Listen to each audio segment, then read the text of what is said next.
বিশেষ অতিথিরা এবং অনেক অতিথি রয়েছেন, সকলকেই বরিশাল বিভাগ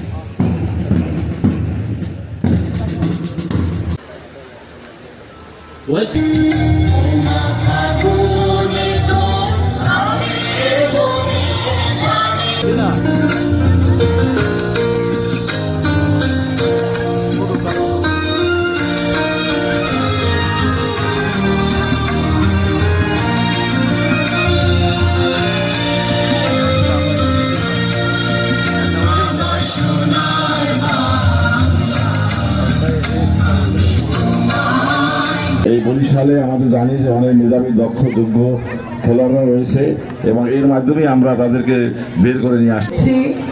শহীদ রাষ্ট্রপতি জিয়াউর রহমানকে, যিনি এই নতুন কুড়ির উদ্ভাবক, যিনি বাংলাদেশের এই ছোট ছোট কুড়ি, যারা ফুলের আগে যে কুড়ি, সেই কুড়িদেরকে একত্রিত করে বাংলাদেশকে পৃথিবীর বুকে পরিচিত করার জন্য নতুন কুড়ি আয়োজন করেছিলেন এবং তার যোগ্য উত্তরসূরি হিসাবে তার রক্তের সন্তান, যিনি এখন বাংলাদেশের দায়িত্ব নিয়েছেন, বাংলাদেশের মানুষের জনগণের ভোটে সরাসরি ভোটে যিনি নির্বাচিত হয়েছেন এবং বাংলাদেশের প্রধানমন্ত্রী দায়িত্ব নিয়েছেন, জনাব তারেক রহমান, যিনি আবার নতুন করে সেই খেলার মাধ্যমে আমাদেরকে মনে করিয়ে দিয়েছেন নতুন করে এই প্রতিযোগিতার মাধ্যমে, যে প্রতিযোগিতা উনি নিজে উদ্বোধন করেছেন সিলেট থেকে, এবং উনি বলেছিলেন যে তোমরাই এক একজন বাংলাদেশের রাষ্ট্রপতি, তোমরাই একজন বাংলাদেশের প্রধানমন্ত্রী এবং তোমাদের মাধ্যমে বাংলাদেশকে সারা পৃথিবী চিনবে, তোমরাই বাংলাদেশের অ্যাম্বাসেডর। আমরা সেটাই বিশ্বাস করতে চাই।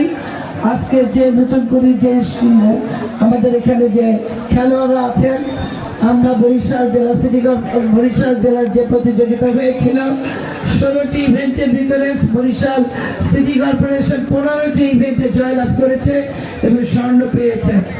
আমি সেই সমস্ত খেলোয়াড়দের সাথে সমস্ত আজকে যে খেলোয়াড়রা আছে সবাইকে অভিনন্দন, শুভেচ্ছা জানাচ্ছি। শুধু ছোট্ট একটি কথা বলে শেষ করবো। প্রচন্ড রোদ্দুর এবং খেলাও আছে। আমার নেতা, আমাদের বাংলাদেশের প্রধানমন্ত্রী, যিনি যে বাংলাদেশটা স্বপ্ন দেখেন, যে বাংলাদেশটা উনি করতে চান, সেই বাংলাদেশের স্বপ্নের নায়ক তোমরা।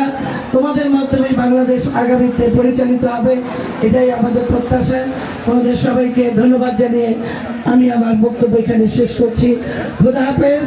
বাংলাদেশ জিন্দাবাদ, বাংলাদেশ জাতীয়তাবাদী দল জিন্দাবাদ। শহীদ জিয়া অমর হোক, আমার নেত্রী আমার মা বেগম খালেদা জিয়া অমর হোক, তারেক রহমান জিন্দাবাদ।